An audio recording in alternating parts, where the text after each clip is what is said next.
បងប្អូនទាំងអស់គ្នាធ្លាប់និយាយពាក្យនេះអត់ខ្ញុំរវល់ណាស់ហើយខ្ញុំអត់មានពេលទេជាពិសេសនៅពេលដែលមាននរណាម្នាក់ណែនាំឱកាសថ្មីមួយឲ្យយើងទាំងអស់គ្នាយើងតែងតែនិយាយថាខ្ញុំរវល់ការងារខ្ញុំរវល់មួយគ្រួសារខ្ញុំអត់មានពេលធ្វើវាបន្ថែមទៀតទេខ្ញុំយល់ហើយព្រោះអីជីវិតយើងម្នាក់ៗសុទ្ធតែមានការងារហើយក៏ដូចជាទំនួលខុសត្រូវជាច្រើនប៉ុន្តែថ្ងៃនេះខ្ញុំចង់ឲ្យអ្នកទាំងអស់គ្នាគិតពីប្រយោគមួយភាពរវល់មិនស្មើនឹងភាពរីកចម្រើនទេយើងអាចខំប្រឹងធ្វើការជាងរាល់ថ្ងៃយើងអាចរវល់តាំងពីព្រឹកដល់យប់ប៉ុន្តែ3ឆ្នាំក្រោយមកឬក៏5ឆ្នាំក្រោយមកជីវិតរបស់យើងអាចនៅតែកន្លែងដដែលហេតុអីពីព្រោះការរវល់គ្រាន់តែមានន័យថាយើងកំពុងតែធ្វើអីមួយប៉ុន្តែការរីកចម្រើនមានន័យថាអ្វីដែលយើងកំពុងធ្វើគឺកំពុងតែនាំយើងទៅកាន់គោលដៅដែលយើងចង់បានសាកសួរខ្លួនឯងមើលថាតើការងារដែលយើងកំពុងធ្វើរាល់ថ្ងៃនេះតើកំពុងនាំយើងទៅរកសេរីភាពហិរញ្ញវត្ថុដែលយើងចង់បានឬអត់តើប្រាក់ចំណូលរបស់យើងកំពុងកើនឡើងដូចយើងចង់បានឬអត់តើយើងកំពុងសាងសង់អ្វីមួយសម្រាប់អនាគតរបស់យើងដែរឬអត់បើចម្លើយឆ្លើយថាអត់ទាន់ទេប្រហែលជាយើងមិនត្រូវធ្វើការងារកាន់តែខ្លាំងឬក៏កាន់តែច្រើនទេប៉ុន្តែប្រហែលជាយើងត្រូវការចាប់ផ្ដើមអីមួយដែលខុសប្លែកពីមុនខ្ញុំឲ្យឧទាហរណ៍សាមញ្ញមួយសម័យថាយើងកំពុងរត់លើម៉ាស៊ីនហាត់ប្រាណយើងរត់ខ្លាំងមែនទែនរត់បែកញើសរហូតដល់អស់កម្លាំងហើយរត់បានច្រើនគីឡូម៉ែត្រមែនទែនប៉ុន្តែនៅពេលដែលយើងឈប់រត់យើងនៅតែកន្លែងដដែលជីវិតយើងពេលខ្លះក៏អាចដូចករណីនឹងដែរ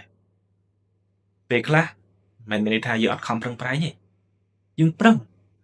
ប៉ុន្តែយើងប្រឹងដោយខ្វះទិដ្ឋាហើយពេលខ្លះឱកាសថ្មីមកដល់ក្នុងជីវិតយើងហើយយើងបែរជាបដិសេធភ្លាមដោយសារតែពាក្យមួយ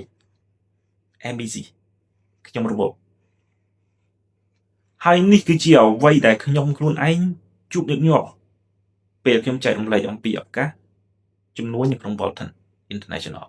ហើយខ្ញុំមិនដែលប្រាប់ថាគេត្រូវតែឈប់ពីការងាររបស់គេដើម្បីមកធ្វើ Bolton អត់ទេប៉ុន្តែអាចចាប់ផ្ដើមវាជាមួយនឹងពេលវេលាក៏ជាមួយអ្វីដែលអ្នកមានអាច1ម៉ោងឬក៏2ម៉ោងក្នុងមួយថ្ងៃឬក៏ក្នុងមួយសប្តាហ៍ក៏អាចធ្វើបានដែរដើម្បីរៀនអ្វីដែលថ្មីស្គាល់មនុស្សថ្មីអភិវឌ្ឍខ្លួនឯងហើយជាប្រយោជន៍សាងសង់ប្រភពចំណូលមួយបន្ថែមទៀតហើយសូមចាំថាឱកាសនេះមិនមែនជាការធានាថាអ្នកចូលរួមនឹងជោគជ័យទេហើយបើមិនក៏មិនមែនជាវិធីមួយដែលធ្វើឲ្យអ្នកមានលុយដោយមិនធ្វើអ្វីដែរអញ្ចឹងការធ្វើវាគឺយើងត្រូវការពេលវេលាត្រូវការរៀនសូត្រត្រូវការវិន័យត្រូវការខិតខំប្រឹងប្រែងហើយលទ្ធផលរបស់ខ្លួនអ្នកក៏មិនដូចគ្នាដែរប៉ុន្តែសំណួរដែលសំខាន់នោះគឺតើអ្នកព្រមទុកពេលខ្លះដើម្បីសាកល្បងសាងសង់អ្វីមួយដែលអាចផ្លាស់ប្ដូរអនាគតរបស់អ្នកដែរទេព្រោះអីបើយើងជឿថាខ្ញុំចាប់ផ្ដើមនៅពេលខ្ញុំទំនេរខ្ញុំចង់ប្រាប់អ្នកទាំងអស់គ្នាថាថ្ងៃដែលយើងទំនេរទាំងស្រុងក៏ទំនេរច្រើនហ្នឹងប្រហែលជានឹងមិនមកទេដូចជំនឿមួយថា if tomorrow never come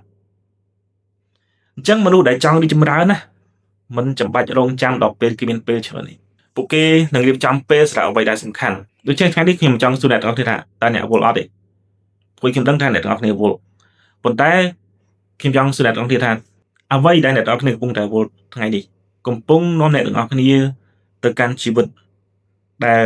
អ្នកទាំងអស់គ្នាចង់បានដែរឬអត់បើមិនទាន់ទេប្រហែលជាដល់ពេលដែលយើងត្រូវបង្កើតអ្វីមួយឬក៏ដូរទិសដៅថ្មីមួយឯងបើអ្នកទាំងអស់គ្នាចង់ដឹងថាតើខ្ញុំកំពុងសាងសង់អ្វីជាមួយ Bolton International ហើយតើអ្នកទាំងអស់គ្នាអាចចាប់ផ្ដើមជាមួយការងារបច្ចុប្បន្នរបស់អ្នកទាំងអស់គ្នាបានយ៉ាងម៉េចសូមផ្ញើសារពាក្យថា Bolton មកខ្ញុំនឹងចែករំលែកព័ត៌មាននេះជាមួយអ្នករាល់គ្នាឲ្យបានក្បោះក្បាយមិនបាច់សម្រេចចិត្តភ្លាមទេសូមស្ដាប់សិនសិក្សាសិនហើយបន្ទាប់មកសម្រេចចិត្តដោយខ្លួនឯងចាំថាកុំរវល់រហូតដល់ភ្លេចរីកចម្រើនខ្លួនឯងពីព្រោះភាពរវល់និងភាពរីកចម្រើនផ្ទាល់ខ្លួនវាមិនមែនជារឿងតែមួយដូចគ្នាទេ